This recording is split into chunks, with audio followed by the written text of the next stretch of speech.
Alright, I got my Kodak placeboard on a tripod that I saw on Salty Shores.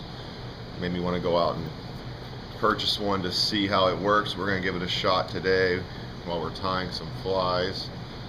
The fly we're going to be tying is a little sight casting or blind casting little fly, little dubbed, I don't know, ice chenille type head on it. It's actually a polar dubbing. It's kind of a unique head on there. We'll make that today, but it's a very unique fly. It has a lot of movement but pushes a lot of water, has a nice profile, and we're going to tie a couple up. I have a couple patterns as far as colors are concerned. I like the all white, and then I also like the chartreuse in white.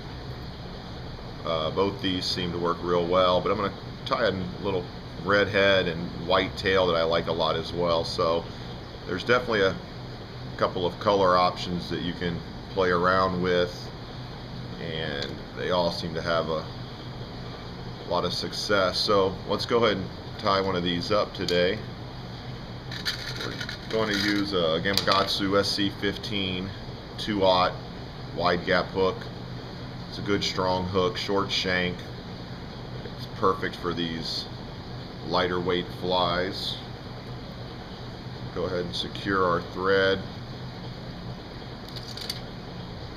If you notice, the thread hangs down to about where the point on the hook is. Typically after that point on the shank is where the hook begins to curve, so you really don't want your thread exceeding that area down the hook shank. You begin to get your fly tail material kind of curving downwards. So we're going to start off with some fin raccoon.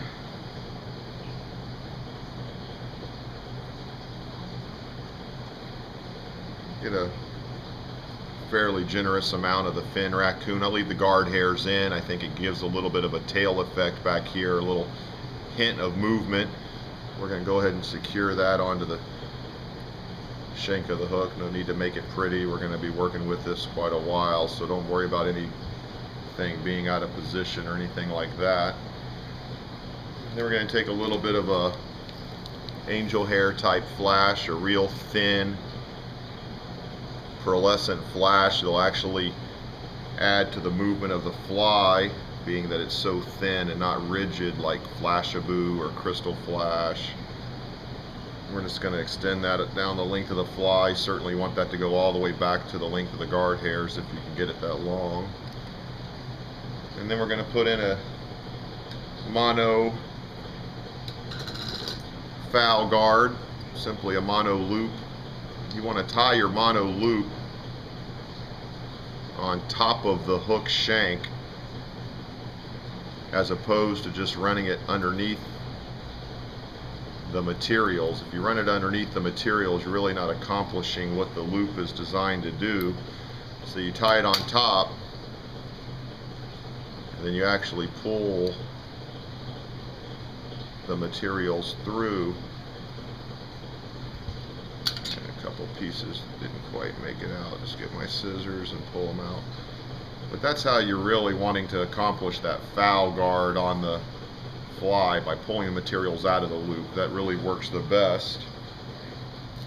Next, we're going to get a little white schlappan feather here. We want to cut it to where the stem begins to thin out. If you tie it on the thicker part of the stem, it'll just break when you begin to palmer it. So we're going to secure a white schlappan feather.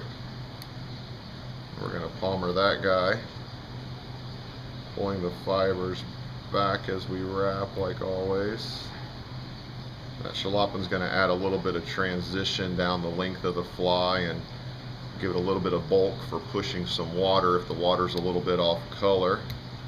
And to clean that up, we're just going to wrap over those barbules a little bit, kind of give it a nice profile there. Kind of pick them out, make sure nothing's caught down in the thread. So we got a nice transition created so far from the head to the tail. It's going to help taper the fly out. Next, you can use a bunch of different feathers. I like a Matuka grizzly feather. I like these guinea fowl feathers. They're a unique little variated feather is going to give the fly a nice effect. So get one of those guys. I want some with a lot of consistency, a lot of marabou and link that's going to make the fly look right. So we're going to go ahead and tie that on here as well. Don't worry about the bulk you're creating. You're going to be covering all that up during the process of tying. We're going to go ahead and palmer that guy, pulling all the fibers out as we go. You don't want anything to get caught down underneath of the prior wrap. Try and keep everything moving backwards. And once you get a good amount of wraps on there and you've got the desired effect, the desired amount of material, just pick any of those stragglers out. We're going to go ahead and wrap back real lightly a couple times on the head just to secure it.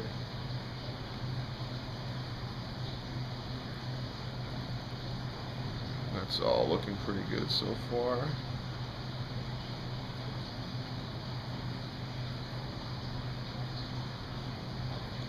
So basically we've got the body of the fly created right now.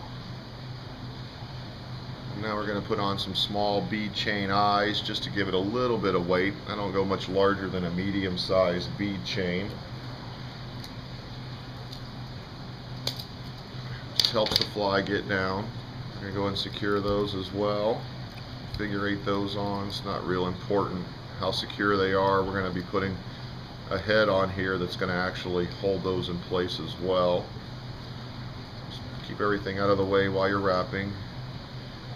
Now we're going to get our little dubbing loop tool, which is a tool that holds open a loop so you can dub and create essentially a dubbing brush with whatever material you stick inside of it. Get your little handy dandy thread holder. You're going to wax the thread so the dubbing material adheres to the little loop.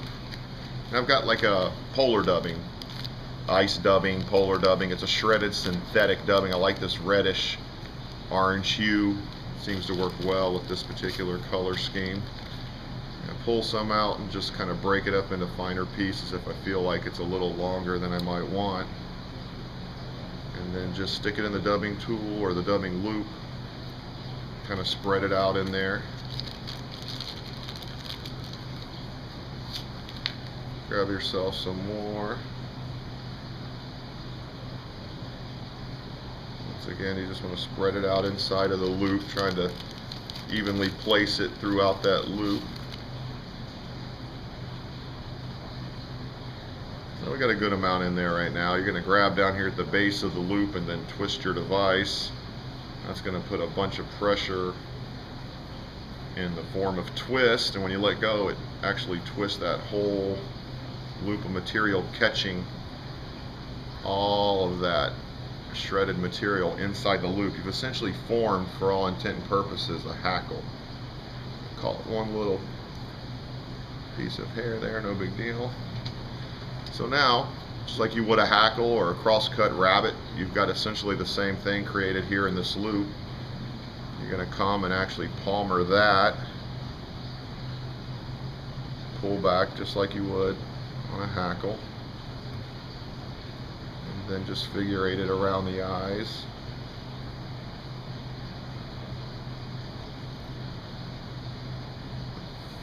Just finish it off by tying off that little loop.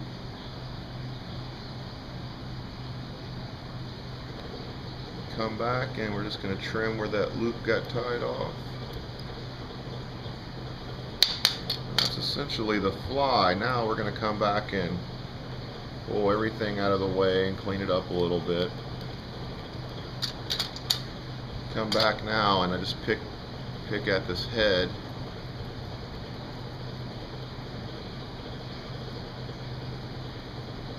Kind of unlock some of those fibers. Get a nice bushy head on there. If the eye's ever crowded, you just push back on the eyes and the whole head of thread. You can push everything back. Now we're going to give it a little trim. I like to taper at an angle I don't like it to be necessarily flat, but certainly just give it a nice shape.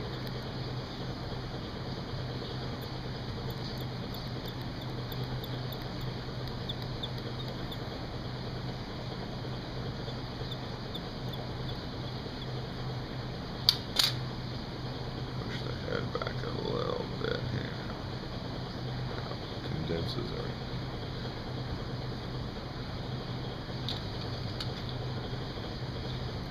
For all intent and purposes, the fly is pretty much done at this point.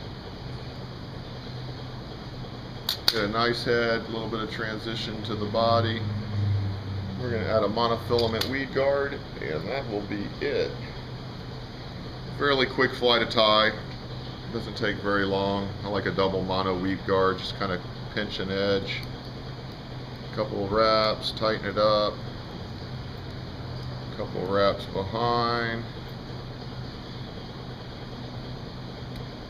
A couple whip finishes.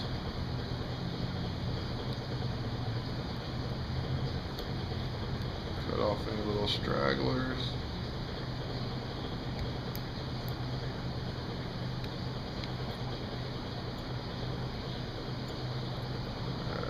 Scissors are a little dull, but nonetheless, we've got the weed guard on there. Just kind of position it the way you want it. Cut off any of those little stragglers that might be hanging out. And that is it, my friends. Quick little easy fly. A lot of movement from the fin raccoon. Nice transition from the jalopin and the matuka or the guinea fowl feather.